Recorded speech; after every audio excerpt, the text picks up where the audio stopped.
இந்த வெள்ளைப்பாகு எல்லா பக்கமும் படுற மாதிரி கிளறிடலாம். இதில் ஆட் ஆன் வந்து பார்த்திங்கன்னா சுக்கு பொடி சேர்க்கலாம், ஏலப்பொடி, தேங்காய் நல்ல பொடி பல்லாக கீறி போட்டு அதை வந்து நல்லா வறுத்துட்டு நெய்யில் வறுத்துட்டு போடலாம்.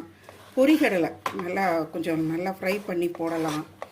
எதுவுமே போடலை, ப்ளெயினாக இருக்கட்டும்னு சொல்லிட்டாங்க, அதனால் அப்படியே கிளறேன்.